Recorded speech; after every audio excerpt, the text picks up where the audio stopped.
is just want you to know that a Pluto person is usually a more mysterious one. You will not know their motivations until you listen to your intuition, really. When it comes to the Mars person is usually the one who is more reactive and aggressive, the one who is willing to put their emotions, on their sleeve, so to speak.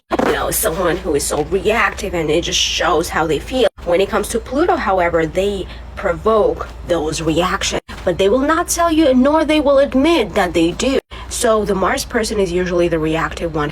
However, the Pluto person is the one who subconsciously provokes the angry reactions from a Mars person. I have an in conjunction with my husband. He's a Pluto and I'm a Mars.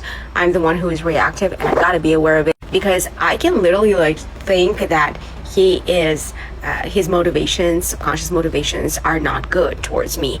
That's my subjective perception, right? And that's why I react to him in a very Martian way, which is angry, reactive, why are you doing this? Nah. And then there was another friend that I had actually, which I didn't know we had this aspect with her, but apparently we did. And in this case, I was the Pluto person and she was a Mars person, and honestly this time I was able to experience the Pluto side. Now let me tell you that actually I saw that Mars friend, because we had a square with her, as very emotionally reactive. I didn't even do shit. The way she was reactive towards me, I'm like, bro, I didn't even cause that.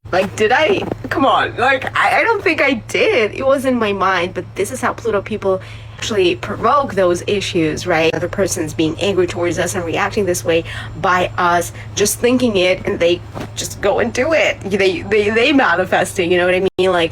For a Pluto person, let me tell you this, just enough to think about something, and then the Mars person will implement that anger, we just thought of it and there it is. So I don't fuck with people who have Mars squaring opposite conjunct my Pluto. I really don't. My husband is one of them, but it requires a lot of other good aspects to honestly smooth this one out. It's very sexual, it's very passionate, hot. It's hot energy. However, if you look at it from a different lens, not a sexual feminine masculine energy lens, but actually whether it's practical or not, you will realize that it's actually not, unless both people are willing to work on this aspect together, meaning a Pluto person is willing to actually understand their subconscious motivations, right? And acknowledge their fearful thoughts, sweeping them under the rug, thinking that they don't matter, but actually those thoughts provoke destruction in their life, which are carried out by the Mars person with whom they have this aspect formed. So it's destructive and creative at the same time. Both people, the Mars and Pluto, but specifically Pluto, because Mars is a little bit more reactive on egotistical side, whereas Pluto is more in between of material and non-material. Actually, Pluto is the one who's able to deal with that and overcome this issue. If you're a Pluto person and you want the Mars person to stay in your life, you're the one to take responsibility. Actually, I think Mars person should, but given the fact that they are reactive, it's an Aries ruled planet, Pluto has more power. If Pluto just realizes the motivations that are unconscious and acknowledges them, then they can actually control what Mars does and doesn't do. But other than that, it's very competitive. The placement is very competitive because Mars thinks that you are restricting their freedom. Mars person thinks the Pluto restricts their freedom. This is how it is. So realize that, and unless both parties are willing to actually talk about it and come to a common, consensus, it's not going to happen, really.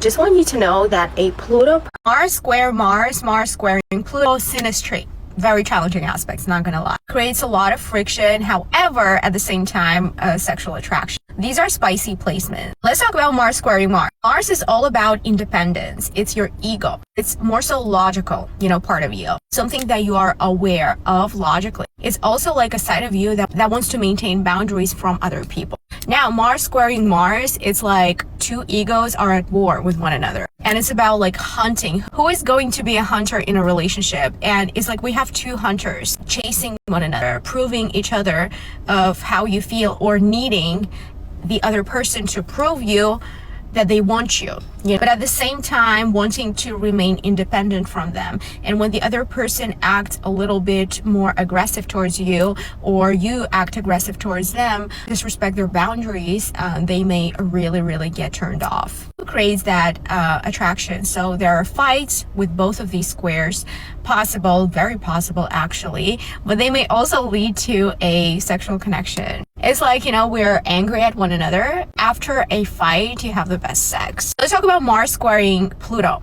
Mars squaring Pluto is like whoever Mars person is may be really threatened by Pluto manipulations, or suspect Pluto person to be manipulative and having some schemes, and hiding something from them. Pluto person unconsciously activates Mars person's aggression towards them. And it's like unconscious, completely unconscious. So Pluto person coming in contact with the Mars person will pretty much show all of their skeletons in the closet, pretty much, like all the deepest fears, the deepest emotions about separation related, betrayals, deaths, rebirth. All of these issues, Pluto person is going to display in a relationship with a Mars person. And the way they go about it, Pluto wants to, subconsciously control Mars person, and Mars feels that, and Mars cannot keep it under the rug like a Pluto does, right? Pluto is an undergod. Mars is like right up in your face. It's the first house. It's an Aries energy, although, this is a traditional ruler of a,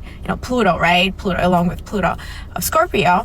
But still, Mars is like, whenever Mars feels like they're being controlled by a Pluto person, they really like get out of handle and they will start a fight. And Pluto likes that. Pluto will like that. But also after a fight, they'll have a good sex. It's a friction, but at the same time, there is that sexual attraction. You guys have to be careful with each other, the way you relate to each other, how you treat each other. It's very important because these are very harsh aspects to have in synastry. Too much aggression and too much butting heads, Mars squaring Pluto, a very healing relationship. And if you're really attracted to this person, I suggest you work with it, learn more about these aspects, how they may play out and manifest in your life. If you are not attracted to this person, I wouldn't suggest you go for it because it's too much. Although I do need to see the entire chart, meaning that it's just going to create a lot of emotional, psychological stuff because of the Pluto involvement. But yeah, let me know if this resonates. It is healing though. It is healing. Did you know that you can use astrology to identify the sexual compatibility with your partner or a potential partner? I'm going to tell you exactly how to do that. In astrology, there's only 2 planets that indicate that, and it's not Venus. Don't bring up Venus, okay? Because it's a completely different energy. That's not sex. It's Mars and Pluto. If you're familiar with synastry charts and can run them, I want you to look at aspects between your planets and your partner's planets, not necessarily paying attention to the planets in the houses, because they can be overridden by the aspects. So for instance, if you have Venus squaring your partner's Mars, this is a good one. Or if you have a conjunction with Venus and Mars, or Pluto and Mars, or even square opposition, it's a little difficult energy, but trust me, the friction is what makes us so passionate about one another. We don't want to be the same in relationship. We don't want to have same taste. Polarities is what makes us so sexually attracted to and not having same sign. Did you know that you can use astrology to identify